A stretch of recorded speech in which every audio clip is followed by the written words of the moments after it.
And we're on. We're done. And we're done already? We're peaking. I mean, we're on. We're on. Okay, we're on. Yeah. Let's go. Hello, Alpha Mama. Hello, Paisley Heart. Welcome to the I Needed This Today podcast. What was the alternative name that you said? I can't remember. Someone did comment it. I needed... It's gone. It's gone. It wasn't meant to be. It'll come Maybe back. it'll come through this podcast. True. Wait, is it faux pas to fart on a podcast? I'll allow it. Wow. You're making the mic peak. Wow, from my fart. Yeah. No, I need to celebrate a win today. Oh, yeah? Yeah. So I've been seeing this guy for a few weeks.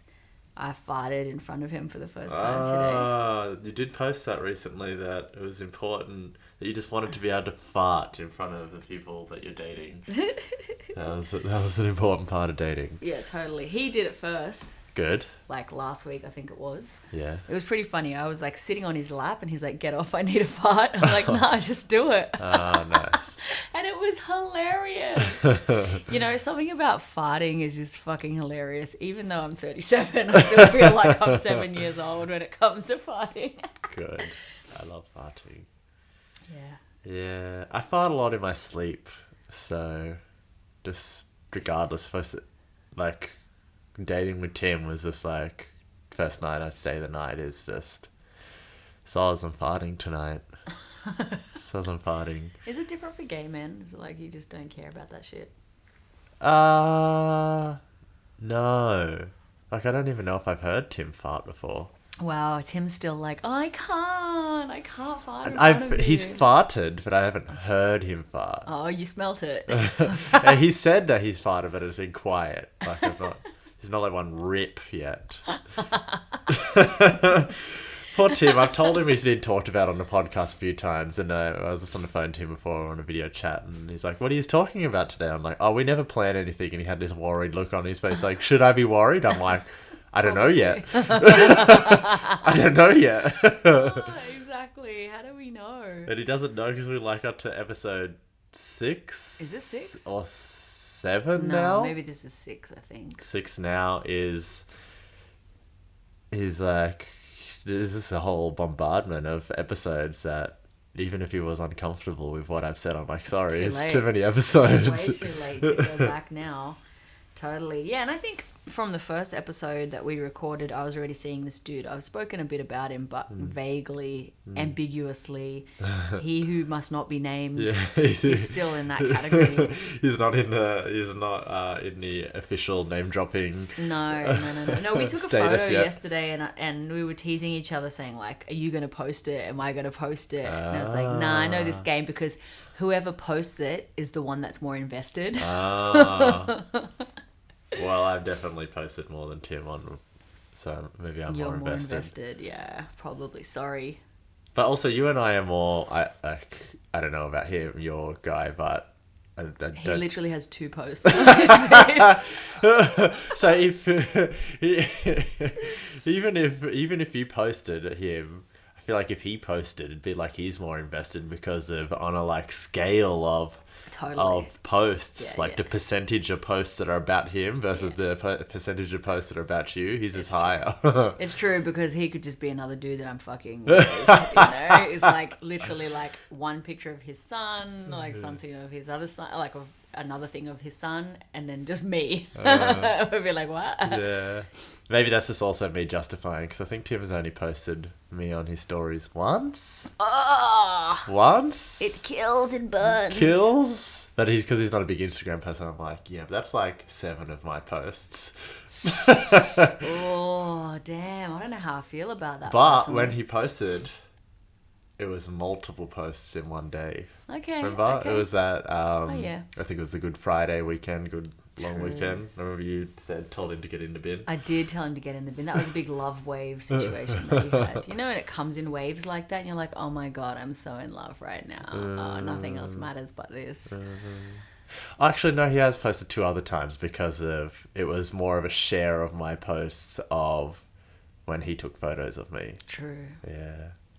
There you go. We did a photo shoot together on Friday. The photos will probably come out before this podcast does. Oh, I'm so curious. How did that go? Is that with Elvis? Nah, Elvis is coming in end of July. Okay. We did it with Ryan. True. Dandelion. Beautiful.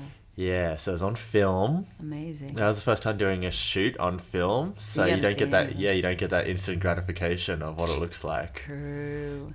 Like to see if any of the shots were good or not. Yeah.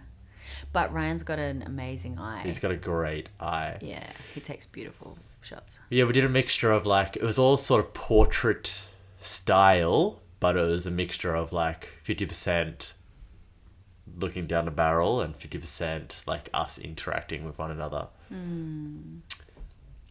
There's moments of like we slowly got to getting naked, and I just have such a kink for being seen, you know, like in that, like there's like in between, like Tim, he's like getting his camera ready and like Tim and I like gently touching each other and whatnot, and I'm like, well, here's the moment that I start getting erect. And then soon as we finished, like Ryan came out here to do something, and just instantly I was like, because we ended in my room, and I was like, we had like a quickie before while Ryan was out here doing something. It was like, I was like, we're not leaving this room till we have sex. I love that. I am way too turned on from getting shot. Love Naked that. descent. Oh, it's hot. It's hot. so hot being seen and like, yeah, totally. No, I feel you. I'm curious to know, because like, you know, with Ryan, you know, I know he's quite sex positive. I've seen pictures of him naked and whatnot. So there's a certain level of comfortability. But then when it comes to Elvis, who's I don't know him. He's like worldwide known in the queer community. Like he's in every magazine. Crazy. And like if you go to his Instagram, like every single post is of a very macho, like muscly, oily, shiny, extremely good looking man. And I don't fit into that category in that way. And we're going to be doing the shoot in a more public place. So I'm curious about, we're going to get naked. So I'm very curious to see how that's going to flow. Amazing. It sounds super fun. Super fun. Super fun. Oily. Get oily and like... Yeah, maybe we'll just have to take it. I'm curious to see, because of like, I have what I want, you know, I've given the mood board, but then meeting his style as well, you know? I don't know why in my head what I'm seeing is like you in Paddy's Markets, fucking naked, oiled up. Paddy's Markets. No, it's not that public. It's so not random that public, that's what but I'm you know, seeing. maybe that's a shoot that we could also do at some time. Hey, let me be there to hold the reflector. So speaking of reflecting on podcasts, how is even though it's not out to the world yet, how's your podcasting experience so far? Oh, yeah. This is your first podcast, True. owning podcast. True. It's my only... Like, I've done some interviews with people on their podcasts. Yeah. But... Facilitating one, Yeah, making conversation, being entertaining, like, whatever. I like it. I mean, like right now it's just you and me talking and it's not released yet, so I don't know who will be listening by the time this, you know, reaches people. So it's kind of interesting because usually, like if I'm doing an Instagram live or a Facebook live or whatever, there's someone there. There's instant gratification. There's people there that I'm engaging with, but this is just you and me. But even though we're talking to each other, but we're talking to this third person who's not really there. Uh-huh. It's been interesting for sure. I really enjoy the conversations that we have, and I think that they're really valuable. So I'm like fuck yeah, like everyone's gonna love this shit, you know. That's like what my mind is saying, is like, yeah, you're gonna love this shit. But then there's also like under the surface, like, does anyone give a shit? Does anyone care about what we talk about? You know, that's happening there. But I'm just kind of writing it, and it just feels easy, you know. Yeah, I've been like thinking as we're doing these episodes and trying to track the themes and like seeing if there's something that we are going to niche into for marketing and whatnot. And it feels like we're a like relationships and more podcast right now. Yeah. Like the thing that we bring up most is relationships, relating. Definitely. And more. Yeah. Yeah, for sure. It's definitely relationships based so far, which I guess because that's been a big focus for us both. You're talking over here. True, that's been a big focus for us this year. Yeah. Like for me, I mean, you know, I'm always obsessed with relationships. It's kind of like part and parcel with my, I don't know, just fucking my whole life. I'm always in a relationship of some sort. I don't know why I'm covering my face. It's really weird. And you know, you as well to a degree. It's something that we both have in common. So, and I think like our relationship stories are unique as well. Well, at least compared to, you know, like the majority of people living in regular society. I think our relationship stories are unique, and also we're also very public people, so we don't hide a lot. Yes. I mean, I've been pretty subtle with my stories, but we generally tend to like say what is. Yeah. Yeah, and I guess I'm curious for future episodes if that's what we're going to niche into. I guess it's what's going to be the measuring stick is when we put these out and people start listening, and like what is most attractive to people. Like I was looking at because I'm like starting to record the episodes of season 2 for Curious Conversations, and I'm reaching out to a few people, curating the different panels. And I was just last night or the night before, I was looking at the stats of the season 1, and the first episode has the most plays on it. 1, because it's first episode. It's always going to be like that, yeah. But 2, also because of the topic was a very hot topic at that moment. It was cultural appropriation, and I recorded it before Black Lives Matters. Well, I booked it in before the Black Lives Matters and the George Floyd initial uprising really happened. So that was like a very key thing that a lot of people wanted information on at that time. But what gets the most views and listens on my Curious Conversations from the metrics is anything that's about sex. It's a hot topic. It's a hot topic. Like Human the one beings, that I have, the porn star, the stripper, and the shibari artist, that's out of the water the most. Humans are so predictable. All we care about is sex and violence. True. That's it, like sex and death. True. Those two things, that's what we're obsessed about. They're the most taboo and the most charged, sex and death. Well, sex is in a way birth, and death is death, you know? So violence is close to death, so... Yeah, and I was like looking, and, you know, currently the lineup so far is I got the one with you and Brendan, which is like about performing and authenticity, that like the measuring stick between them. And then I got another one on disability. Another one, maybe this is going to fit in, because I'm like wondering if I should start trying to find a bit more of a niche around sex and whatnot. But yeah, another one on like sexual health and people living with viral infections, like STIs of HIV and herpes. Yeah, I'd be keen to jump in on that. I mean, I'm sure you got plenty of people, but you know, I'm always down to tell people that I have herpes. Yeah. Yeah, if you're my, not to make you feel like a backup, but No, you're that's the fine. backup person. That's fine. I'll be a backup. It's totally fine. Because I want diversity. But For there's sure. this podcast called My Boyfriend Has Herpes, and I'm trying to get them on. Cool. Yeah. Yeah, fuck yeah. And they do really good numbers, but they haven't done anything in a year. So I want to reboot them. And I got a guy. Do you know that TV show It's a Sin?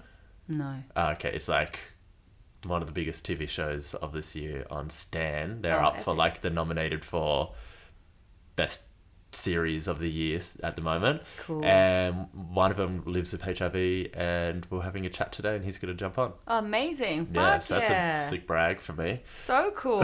That's awesome. But yeah, niching, and my resistance to that is what also there is what I sort of what I was trying to tangent in after that little sick brag. But yeah, what I'm saying is I got these different ones, and there's a couple more lined up, and I'm like, do I try and pluck the majority of them? Like, do I get a couple more porn stars and strippers and whatnot on again to Sure. give the people what they want? But it's just it's not what I'm most curious about at the moment. It's curious conversations, and I'm looking for what I'm curious about at this moment. I mean, I think there's so much to the sex industry that's still unexplored and still, you know, that could be explored. I know, like, Ilsa is doing her Erotica. film festival at the Yes. moment. Yeah, Erotica, and so many people are involved in that with Bridget and some other people. Yeah, I'm in it. Cool. I've seen the film. I have seen the film of yours. It's with all the writing and the labels. Yes, Yeah, yeah. I have seen that. Yeah, that's dope. Yeah, I don't know how that film festival works, but I just I'm hearing a lot about it, and it feels really cool. So that's really all I know about it. Yes, I should get her on. I want to get a few like tantric sex workers in on it to talk about like initiating people. I want to do that. And Mickey Rose in. You know Mickey Rose? I know the name. Yeah, she's tantrika. She does like all that stuff, basically. Cool. Yeah, I want I don't that. even know how to describe it, but yeah, all that stuff. Yeah, I think it would be a cool podcast. I don't know if anyone's done it in our scene, but like there are a lot of, you know, womb witches / sex witches / shamanic / you know, dakinis who initially were strippers or sex workers, like escorts, and then had their spiritual awakenings and then went into, you know, like the more shamanic sex kind of situation. That would be cool as an angle as well. I could be curious to see how that goes. Yeah, well, that was, I guess, the second most, or the third most played podcast on Curious Conversations is the one with Vic, Cam, and Shaney. And Shaney talks a bit about that world as well. Yeah, true. Yeah, sex is a hot topic. Totally. Should we just start telling sex stories now? I'm so down. I was going to ask you this question, like, to unpack, but like, when did you know you were polyamorous? I think we told this... No, we told part of this story. All right, so this is... it was with... Do you know the story? You probably do, you don't, but I'll tell you. Lol, I'm like, which story? You haven't started telling me. Do you know how I became polyamorous? Well, I don't know if I'm correct or not, but I remember when you saw Alia, and then you were like... Yeah. So, yeah, that's a part of the story that we have told, right? So, that was when we... Episode 2 or whatever it was. Yeah. So, that happened, and that was when I emotionally cheated on my girlfriend, That's right? right, yeah. My monogamous girlfriend. And then the next day, we were chilling at God Queen House, and we're there. I'm visiting. Everything's very new to me in this household. I'm talking with someone over here next to the kitchen bench, and you're over here talking to maybe Nardine. And it's like I'm talking to Georgia or someone, I can't remember. And then I hear you talking, and this is when you were dating Zulu. No, you and Zulu were talking. You weren't dating yet. We were just starting to... Starting to talk. He was trying to, like, he was courting you, and you were like, you were in your sovereign time just That's after right. Atlas. I was trying to be single. You're trying to be single. And you said this word, and I'm mid-conversation, my ears prick up, and I go, "Excuse me, Alpha Mama, what did you just say?" And you're like, "Oh, polyamorous." And I was like, "What is this word?" And you explained it to me. Oh, it's this way of relating where you're dating multiple people if you want, and it's you love them all, but everyone is on board. And you sort of started to explain it, and I was like, my soul just went, "Oh, that's me." Yeah. Oh my God, that's me. I didn't know. Like, just something pricked up. You know, I wasn't even in this conversation just because, what was that word that you just said? And then I remember I got home, I was...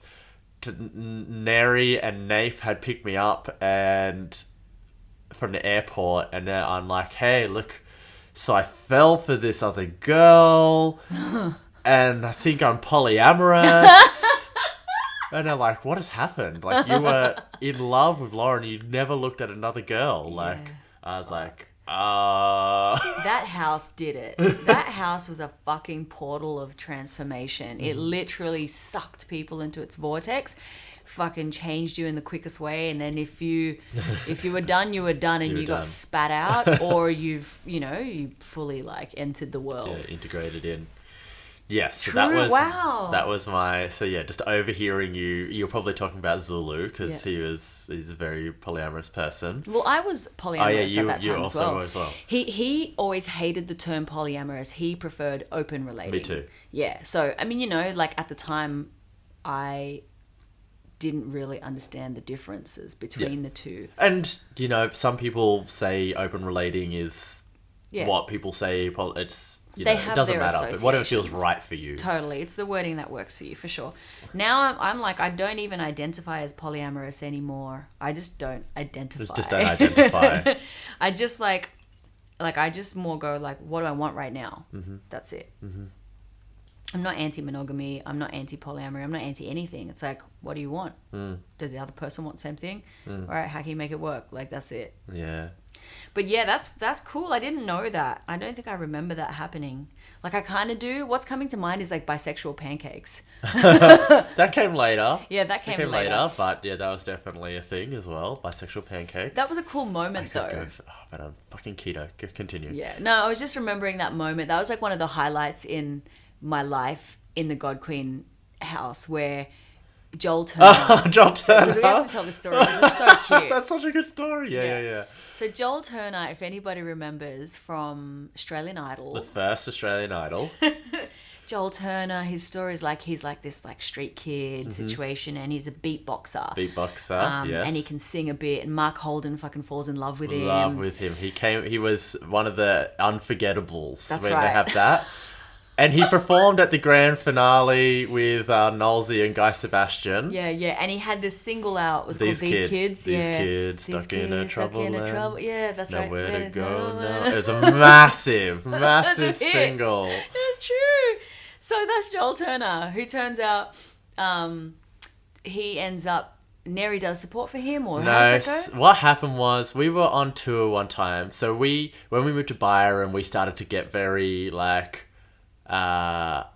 assimilating into the Brisbane hip hop scene. True, because you're closer there, yeah. Closer to there, and like, cause of Neri was sort of popping in Sydney, we just automatically were booking like these great headline shows in Brisbane. And then just Joel Turner was at one of these shows. He ended up like doing a cypher with Neri beatbox.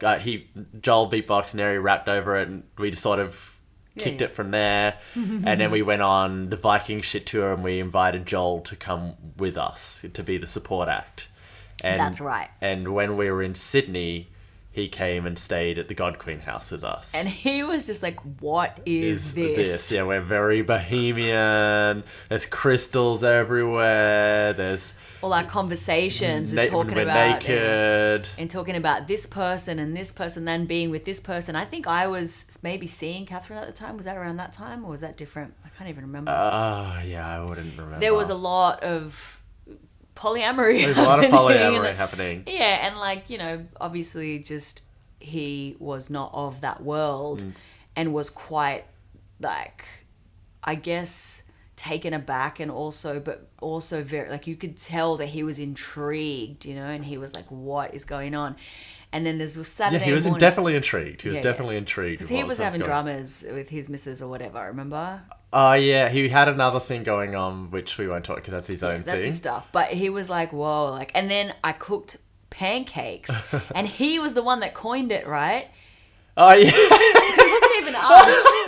He was talking to someone who was like, I don't know, I'm just having these bisexual pancakes.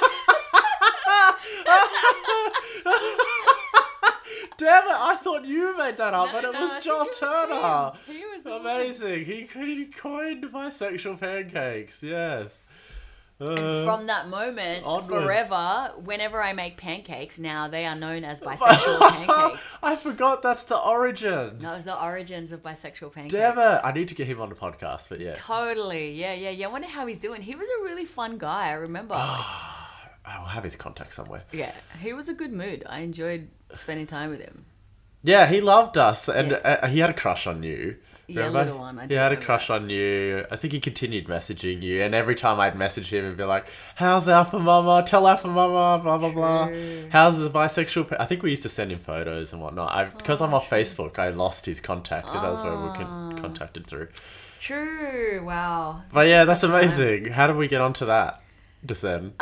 We were talking about how did you know you were polyamorous, and it turned into bisexual pancakes and John Turner coined them. That's amazing. These kids stuck in a trouble land. I wish we could play it, but we can't because it would get taken down. Oh yeah, true. But go for anyone that's not, for even Australian people, you remember it. You have to go watch the music video again because it's such a throwback. And he had a song with Anthony Mundine as well, "Knock You Down." True. I don't think I remember that one, but yes, it's but yeah, anyone that's international. He was Australian Idol. You probably have American Idol, whatever Idol. Yeah. He was the OG. He was Idol in the OG guy. Season for sure. Yeah. Oh wow, that's a trip down memory lane. Far out. But yes, how did you come to realize you were poly, or that you started experimenting with polyamory? Yeah, I'm just trying to figure that out. I think, what was my introduction to, like, I guess like what you would call ethical non-monogamy? Because so many open relating, ethical non-monogamy. Well, yeah, because polyamory. Like in terms of polygamy, like I didn't know, but like from when I was a kid, like I just, you just like who you like, you just love who you love. Mm-hmm. And growing up like a Christian with all of that stuff, it was just wrong. It's just not even a fucking discussion. Mm-hmm. Cheating is bad. So what do you do when you have these like, love bloomings in your heart for people? And so I would do this like overlap dance with relationships. Yes. And be like fully into someone, like fully yes, for about 3 months. And then I'd meet someone else and I'd be like, fuck. Oh my God. Like I really like you. Like I really want this to be a thing, but I'm in something, but what do I do? So I would start that, and then that would get really strong, that the only way that I could do it is to end the other one and then break someone's heart. And then I'd be in this new thing and they overlapped, and then that would go for about 3 months, and then I'd do the same thing and the same thing. And that was just full of guilt because I didn't really know how to break up with people. I was like a very hard and fast in love person, and then you meet someone else and it's like, so I didn't realize that I was polyamorous. I just thought I was really bad. Yeah, yep. So I was a really bad person. And then I did that, like I was with someone for like 6 years who I cheated on multiple times because I really loved him, and we had been through so much together, but I was really unfulfilled and really unhappy, and I was young and I wanted to explore and all this stuff. So it wasn't until I was with Atlas, I think, and I'm trying to figure out how I came across polyamory like as a philosophy, as a lifestyle. I literally cannot think right now for the life of me, but we discussed it. We had discussed it, and before we started dating, we were like, yeah, totally open to it. It's blah blah. And then when we fell in love and started dating, it was like, nah, it's just us, because when you have that new relationship energy, you're just like, oh my God, NRE, we just want each other. And that lasted for a few weeks. And then was curious about other people and other experiences. And, you know, I'd done a lot already. Like, I'd had threesomes, I'd, you know, done a bunch of things, and he hadn't done very much. He had his child really young, and he'd only ever been in one other relationship. So there were so many things that he had never tried. And I'm the kind of person, you know, you would know this about me, like, I love facilitating experiences for people. I love being able to introduce people to things they've never done before. Like, I love that. We've covered this in episode 2. That we have covered you this. gave me my first threesome. So, you know, knowing that he wanted to explore these things, I was like, all right, like, let's see what we can do. So I hooked up a threesome, you know, hooked up some things. And then he had this friend who he wanted to explore with. And then that, like, all right, so we explored that. And of course, as soon as you start entering that territory, you know, this stuff's going to come up, your insecurities, blah, blah, blah. But in that relationship with Atlas is where we both ended up identifying as polyamorous. We were like, yeah, like, we are able to love more than just each other. And that's totally possible. And so, yeah, so there were times where we were together, and especially when we were traveling, it was me actually, while we were traveling, I dated one person in Germany, and then we had some adventures together as well, had a couple threesomes, and then I dated this other guy in New York, Tech, who I'm still friends with today. And we dated for a little bit, like, it was like this 3, like, we'd all hang out together, you know, we'd all have sex together, and it was fucking great. I loved it. And I'm really good at, you know, like, making sure everybody feels really loved and taken care of. And then maybe a year later, Atlas, it was his turn to explore relationships, and he wasn't as good at it as I was, to be honest with you.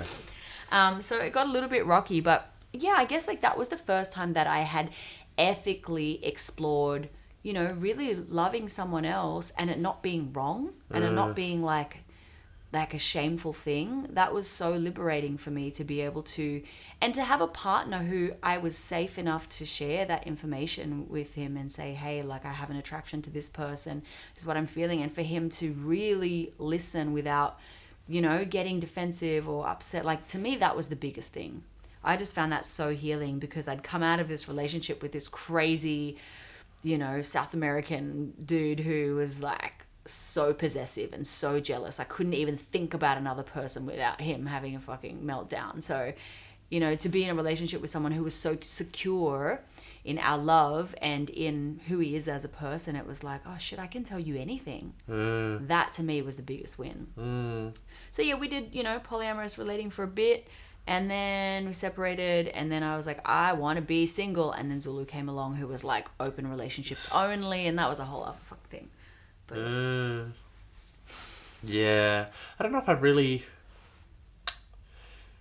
like, the most I've explored polyamory, like, as in being in a relationship and seeing other people, was with you, but I wouldn't say it was super smooth. Well, it wasn't smooth. I don't think I got what you got with Atlas. Yeah, it was a bit chunky, but I think also because for the majority of the time we were together, I wasn't seeing anybody else. And, you know, we were dating at a time where I was so, like, I just was healing so much shit, you know? From 2016 to 2020... like last year, like, or maybe like 2019 was when I was healing a lot of sexual abuse stuff, you know? So it was like very archetypal, and a lot of childhood wounding and a lot of like insecurity and like abandonment issues. Like, that was big stuff I was journeying with you, because you were like so safe, my best friend, you know? And I was like, oh fuck, you're gonna leave me, and if you leave me, I'm gonna die. You know, it's like fucking big. Yes, I hear that. We journeyed some things within that. I don't know if any, like, around that healing stuff, which I think probably also created that extra closeness, you know, because we were doing stuff around, quote unquote, role play stuff around healing. Totally. That, which it was sure like created more healing through kink. Yeah. Basically, which is still, to be honest, it's hella therapeutic if you do it well. I think it's so therapeutic. I really I want to explore more of that personally. Yeah. I want to go more into that at some point. Me too. I got a chance to do a bit of it at Easter, and mine, like, it was a kink in the manner of, like, I was on an edge, like like my nervous system. It was like one false move and I'm gonna be so traumatized. But this edge that I'm on feels so good, you know, like. But then the exercise that we're doing, sort of the time ran out, and I was like, fine, you know. And it was funny. So Dane was one of the facilitators for Easter. He was a co-facilitator. And we did this one exercise, and afterwards I was telling Dane, and he's like, which he shouldn't have done, but because we're friends, it's okay. He was like, what is wrong with you? That is not what you're meant to do. And I was like, yeah, but the other stuff was naff to me, you know, like, if I was going to heal some trauma shit, I needed to push it all the way to its edge. Oh, wow. Wow. I'm so excited for Easter. Like, it feels like it's a long time coming. Yeah.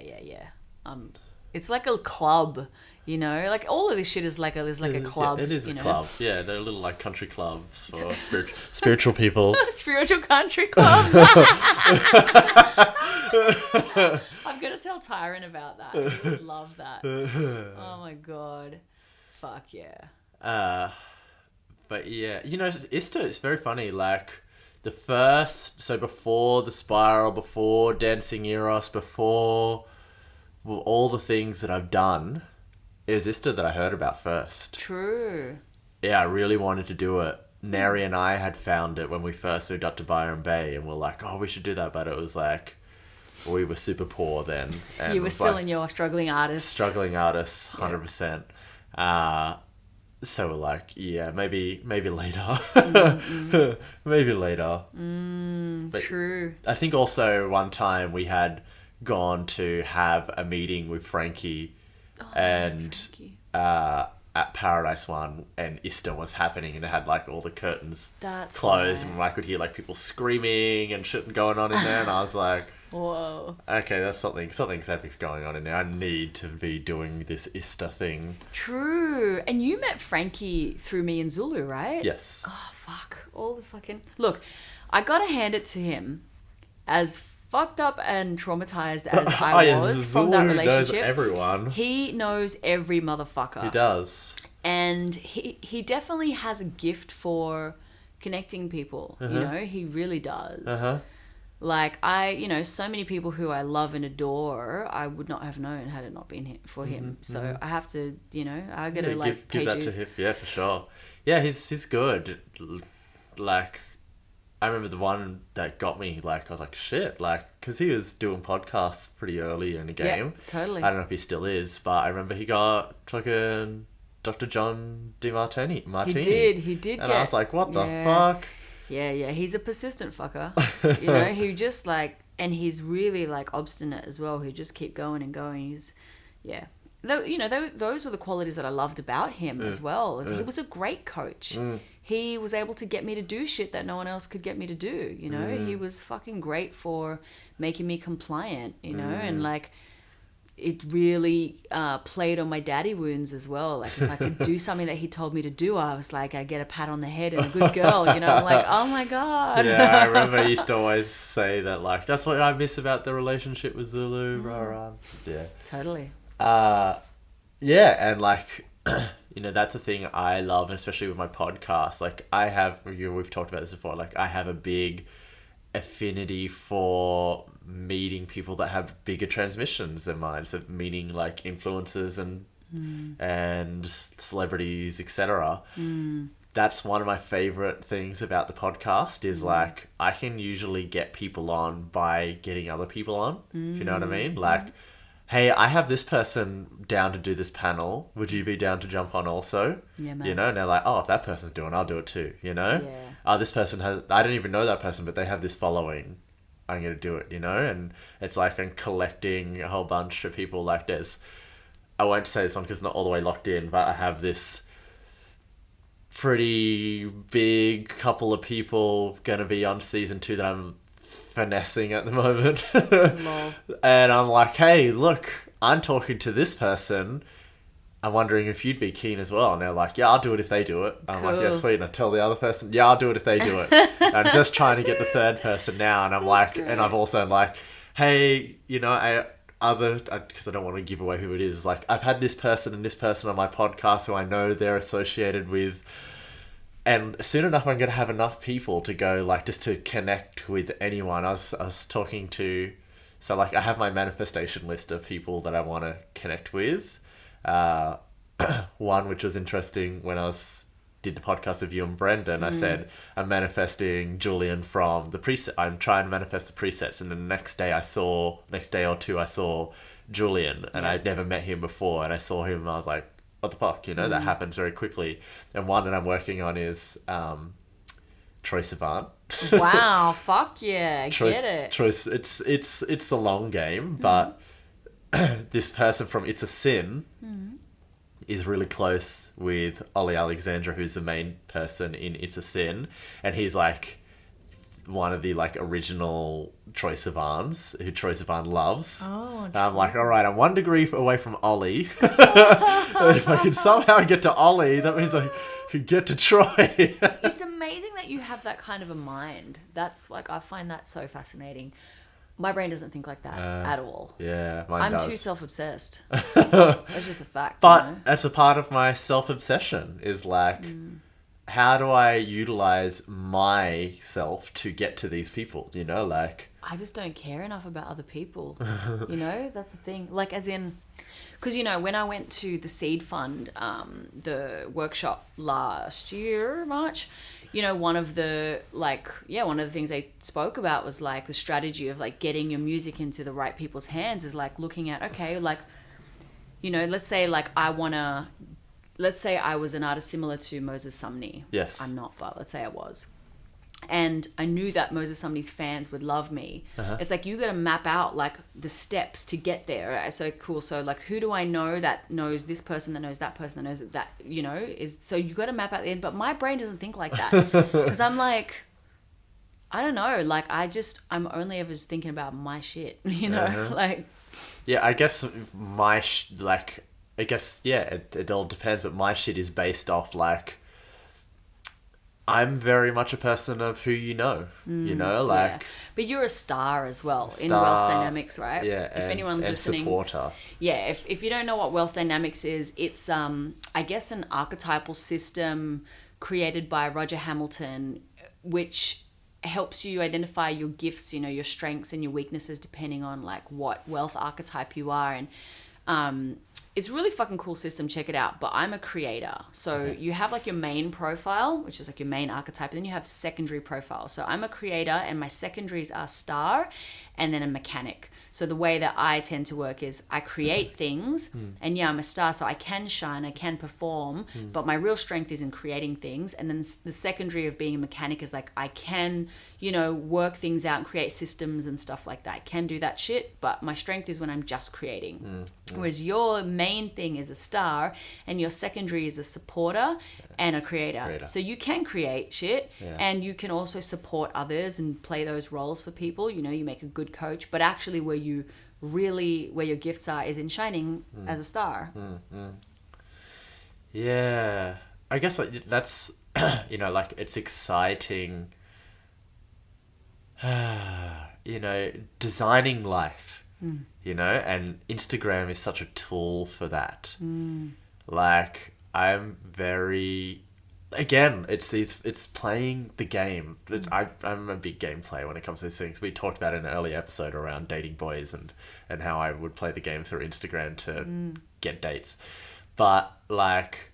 Yeah, I fish at people like celebrities and influencers often, you know, like, for instance, this guy from...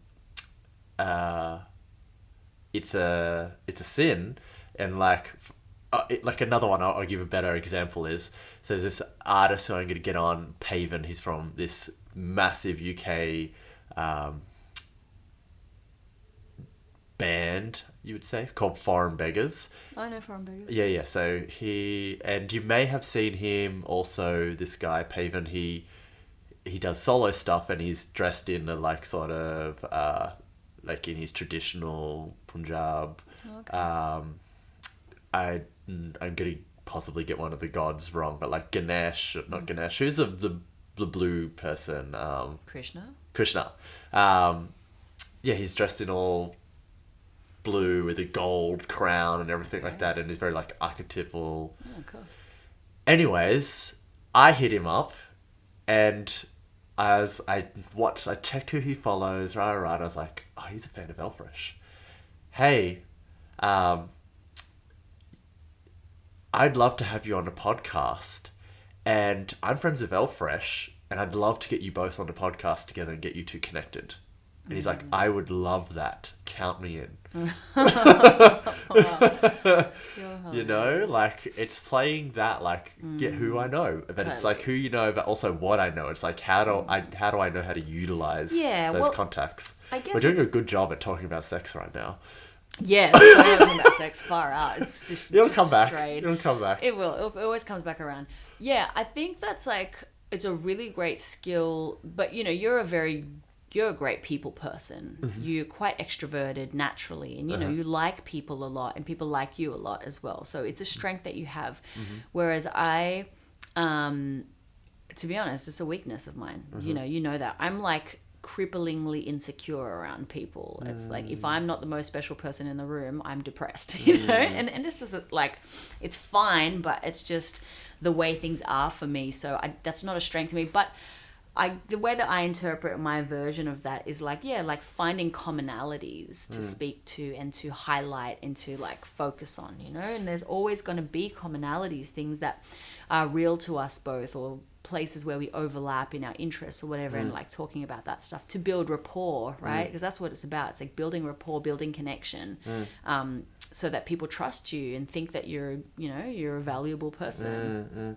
I feel like you have one half of it. You and Nadine have the opposite halves of it. Totally. So you're really good at going, hey, you should connect with this person. Like, hey, Paisley, meet this person that you already know. Yeah. Nadine is really good at, I'm going to go connect with that person. Yeah, and that's why she drives me crazy. I still have to QC that bitch, but that is the thing that I've been so heartbroken by from her so many times. Yeah. Like, I'm the kind of person where if I know someone who's going to be beneficial for you, yeah, fuck yeah, you are going to know them, you know? Like, I'm like, oh, you know, meet this person, meet that person, blah, blah, blah. And I get joy from linking people. I get so much joy from linking people. Yeah. Whereas she goes in a networking situation for herself. She's fucking ruthless in that way. And like one time I invited her to this thing. Like, I know she's going to hear this fine. We talk about shit all the time, so it's all good. I invited her to this thing. It was like a networking. It was like actually like basically like this kind of gala dinner for all of the people who are figures in Sydney's entertainment, like night entertainment life, you know? And I got invited and I was like, oh, fuck, like Nadine has to be here, you know? Like that's the way my mind thinks. It's like, she's got to be here. And so we get there, we're sitting at the same table and she's off. She's doing her networking thing, you know? She's talking to this person and she comes back and she's like, I just met this person and they're going to do this and then help me do this and this and this. And I'm sitting there be like, well, you didn't think to introduce us? You didn't think that would benefit me in any way? Meanwhile, every person I meet, I'm like, oh, do you know Nadine? This is Nadine. She's a blah, blah, blah, and this and this. And she doesn't give a fuck. She's just like, I'm going to do my thing, you know? Well, that's what you need to do for yourself. It's I like, love hi, that, I'm Alpha Mama. This is what I do. This is how you should know me, you know? And it's so crazy. I've always been like, it's a huge blind spot for me. When I was managing Alice Knight, aka Alia, like I had dropped a single with someone, can't remember, and I met this head of this record label. I can't even remember what the label's called now, but he was really interested in my stuff, and like I sat at that meeting selling to sell Alice Knight. Oh. What a fucking idiot, right? What a fucking idiot. Like, I was so stupid. But, you know, you learn these lessons the hard way. I was like, whatever, my music, who cares? You know? Yeah. Fucking idiot. I remember one time Nadine, like, I remember my work clocked, like, Nadine is going to be so good at networking and just no fucks given. I remember One time Neri and I were on tour with Seth Century. Maybe we weren't even on tour, we're just doing one support show with him because we'd done a couple with him at one time in Byron, and Nardine was living with us in Byron at the time. I don't even know if she had put our first EP out yet. No, I don't think so. And after the show, we went into the green room with Seth Century, me and Neri, to go talk with him, and Nardine was out doing something else downstairs. And she just came and knocked right on that green room, just come right in and was like, "What's up?" And I was like, that is very audacious. She's good work. Ballsy. Yeah. Good work, Totally. like this is going to take you far. And she's working the room, so Century's over here, DJ's there, this person's there, to the point where, super lovely lady that I've forgotten her name, but she does the merch she's like, what's a big company that does like everyone's merch? They would have done it for Thunders as well. I don't remember what they're called, but I know who. There's a company that does like the merch for everyone, and she does like the Byron, North New South Wales, Queensland kind of area, and we had connected with them multiple times, Neri and I, and then in Byron, months later, Nardine's like, "Hey, yeah, I was talking to her. She's doing horror show at the Northern, and I got a guest list if you want me to hook you up as well." And I'm like, this bitch. Bitch, that was our contact. I know. That's what now you're getting us free tickets in through our contact. Oh, seriously. Good work, great. But just that's her thing, It's amazing. And, it's something that I have to really sit with. Opportunities that I've flown her that she's just amplified and multiplied. For example, that first record of hers, the first tune she ever put out, I did that press release. I put together, you and me put together the press contact list. I was like, we're going to get your angle of Western Sydney, that whole strategy. Yeah. And now she's the fucking queen of Western Sydney, and she's just fucking smashing it. And it's beautiful. Yeah. It's also hella triggering for me. That. Yeah. I'm just like, this bitch. Yeah. I love you. I hate you. Yeah. That's what she's good at. And look now, and she's had a manifestation list, and she's certain things we can't announce, but she, has Niche Productions as her booking agent. That was at the top of the list of manifesting. She has this certain manager, and that was perfectly aligned for her. Yeah. She has other upcoming news that she's just been... And she's big on manifesting and actually going out and seeking out the thing. That's what she's really good at. Definitely. Yeah. Mad props to her. She really does prioritize what she wants and her ambitiousness and her career. And that's fucking amazing. I am not that person or have not been that person in the past. It's fuck. It's not like a secret, It's that's just what I've chosen, and it's all about the decisions that we make and what we prioritize. My priorities has always been relationships because I love relationships. Yeah, what if you were relationships with people that have influence? Fuck yeah, that would be amazing. Only fuck people who can make me famous. All right, new goals. That was a great exchange between you and I when we were together, was that we both had a platform that we got to, when we talked about one another and whatnot, it exchanged our followers and people got invested in our relationship. Definitely. That was our own little version of love and hip hop, but love and spirituality TV show.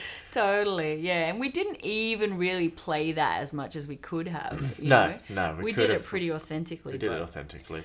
But yeah. One thing I often wonder is, you and Nardine have this little joke around, climbing up in the industry of rocking up somewhere and being like, all right, who do I gotta fuck? Who do I gotta kill?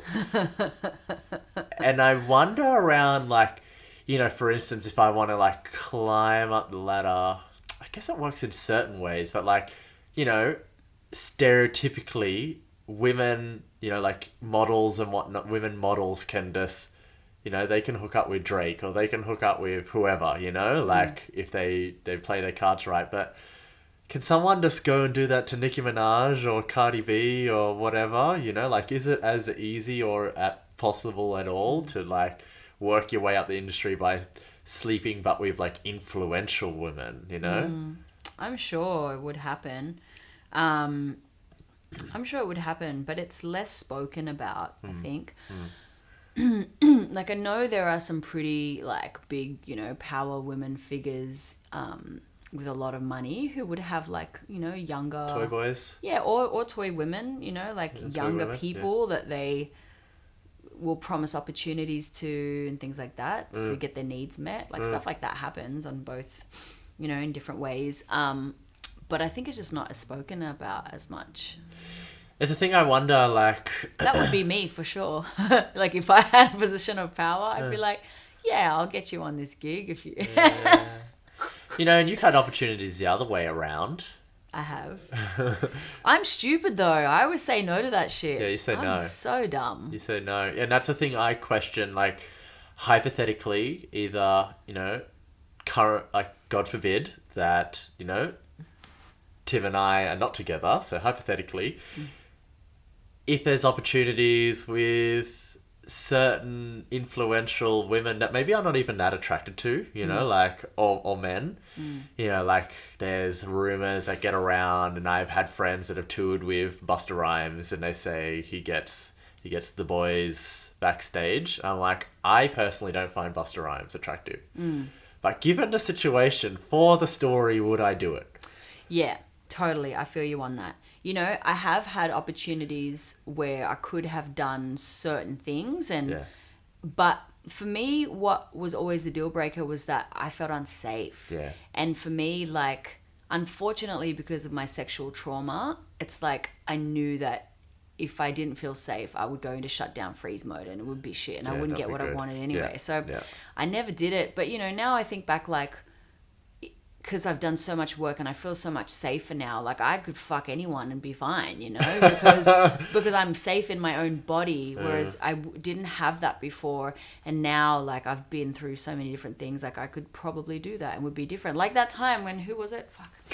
Dram, Big Baby Dram, you know, and I was obsessed with Big Baby Dram. And then we got on that same, we got on the festival, what festival was it? Field Day and you... Field Day in Perth. And we were literally on after Big Baby Dram. And I added him, like, I storied and, like, atted. And then he was up in my inbox, like, hey, what you doing? And I was like, fuck, Alpha, like, go and just go, you know? You don't have to sleep with the dude, just go, like, just hang. But I was way too afraid. I'm like, I don't know this cunt. I don't know all his, you know, friends and people. And, like, I'm this one girl going there. Like, what could happen? I think we were dating at the time, and I was like, go! Go hang with Dram. Don't have to sleep with him, but at least go hang with him. I know, but I was way too afraid. Way too afraid. And that's the thing, like, Nadine, she's got guts in that sense. She'll just go, you know? And whereas I would be like, that's terrifying. Who the fuck knows what can happen there? Yeah, like, no one knows where I am.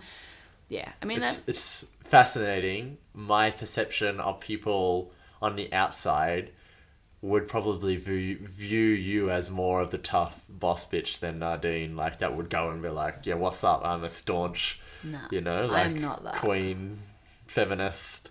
You can't fuck with me, you know? But really, you're like, no, get away. You know that. I'm the most fucking vulnerable, tender, little delicate flower ever. And that's why I'm so tough and staunch on the outside, because I'm so sensitive. And because I'm, like, hypersensitive, it is, I guess, a bit of a protection mechanism, you know? But yeah, like, for instance, if I think about Busta Rhymes, this is this hypothetical that I'm going to play with right now, is, the danger thing possibly even with me. He's a big man, and, like, drinking and smoking and whatnot. Again, this is hypothetical because possibly, you know, he's a man in the closet as well, where shadow behavior can come out in those areas. Would I do it? You know, it really is about set and setting, you know? Maybe if I could get it a bit more I don't know how to play that scenario out. And that's what I mean. Like, for me, especially like industry things where there's drugs and there's alcohol, and then people's awareness is severely reduced, and no one's fucking consent informed, and no one's done any fucking healing work around their sexuality. Like, everyone's just like banging around in the dark. It, to me, is just like a recipe for disaster. Yeah, I mean, that, you know. But, you know, if it was like Kylie Minogue, again, who I'm someone I'm not super attracted to or listen to their music, but she's Kylie, you know? She's an icon. But what would she do for you, though? Just the story. Just to say. Just the story, like, and just the transition. I had sex with Kylie Minogue. And she's like the queer icon as well, you know? True. It's like... True. I'll get the queer icon transmission, you know? Famous forever. Is like... I'd feel safer with Kylie, you know? Yeah. So maybe I would do that. Yeah. I met someone in LA 2 years ago in a club who I was introduced to this person. I won't say who they are, but as we were talking, came to discover that they were pretty, you know, relatively big deal in the film industry. And there was a big vibe from them toward me, and there was, you know, they'd been drinking, whatever, and we were dancing on the dance floor, and they were really handsy, and I was feeling really uncomfortable. And they didn't get that. I was feeling really uncomfortable because I was friendly, but yeah, there was like, and I was like, the whole time in my mind, I'm like, should I let this happen? I don't really find this person attractive at all, but could be a good strategic move, you know? Like, I'm really computing all of this stuff, and they're so handsy, and they're like just getting all out, and I was just like, I can't do it. I can't do it. I just kept it super friendly, but I was like, nah, can't do it. Yeah, I don't think I've been with any quote-unquote famous people. You're the most famous person I've been with. Vic. True. If we're looking at Instagram followers. True, if that's the measure. But sure. I feel like maybe, I don't know who would have a bigger influence between you two. It's different. It's a different kind strokes. of influence. I mean, in terms of how many more people know who I am in the world, I think I probably win. Yeah, you have more streams and more channels there. Anyways, between you two, yeah, maybe I gotta get my famous time is up. This conversation is so whack. What the hell are we talking about? And I didn't even check what time we started, so who knows how long we've been going for. We'll just wait for the moment. The moment always happens. Talking shit for the last 2 hours. Wow. Intense. We did end up sort of talking about sex. Kind of. Sort of. I did flirt with the moment of, are we going to talk about like very intense kinks, but I feel like it didn't go in there. Yeah, no. I think it ended up talking about sex as a career strategy.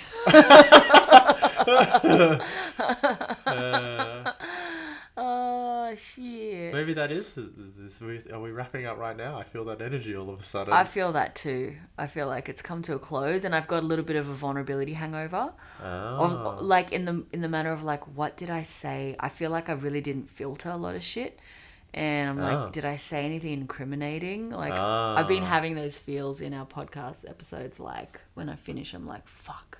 Oh, yeah, there was one that I was a bit like, I didn't word that right around something about between Tim and I. And I'm like, when he hears that, that's not exactly what I meant. We're going to have a conversation about that, possibly. Or he might just hear and be like, yeah, whatever. Yeah, He totally. knows who I am, I'm but thinking whatever. about the Nadine stuff. I'm like, did I say anything that was, you know, not my stuff to share? Like, you know, I'm just like, now I'm like fucking reviewing. I don't think so. I don't think so. I would have steered you out of it. True. Oh, fuck. Well, it's done now. Well, I hope someone needed this today. So yeah, I if we wonder spill out the tea. of what we shared, if any of it was needed. Any that was needed today. It was just a total buffer, fever dreamish kind of. It was very all over the place. It was so all over the place, but hey, here we are. I do want to, at some point soon, maybe when we get this out and we know what our schedule is of like, because I'd like to start doing fresh weekly. I would like to get a bit more topical in certain ways. Yeah, like as in, What's hey, did you see currently this? And like using that to refer back to ourselves and our own experiences, like to unpack whatever it is, you know, like Yeah. Cardi B was just cheated on by her partner, you know, like, all right, you know, like, how do we feel about the situation? How does that relate to our lives? I would like to start doing that at some point to get us out a bit more so we can have snippets out there. I'm figuring out how we're going to market this at some point. I love that you think about that stuff because, you know, it's not my strength. Yeah. Not when it comes to my own shit. I can market other people, just not myself. But that's good. That's why you're here. It's just your brain is great like that. So if you're listening, give us some feedback. What you feel like we should talk. What do you want us to talk more about? Yeah, true. And you know, we were already releasing episodes now. How you would like it to be delivered to you in different ways. We're open to that feedback. What you, the audience, wants more from us. What would make you share with more people? You know, all that good stuff. Give us the tea. We'll give you tea from our life if you give us tea on how to further. We'll talk about anything. Tell us what you want. Yeah. We'll talk about anything. We'll talk anything about Nardine if we have to. We'll spill all the beans on Nardine. Oh, shit. All right, we love you. All right, love you. Goodbye.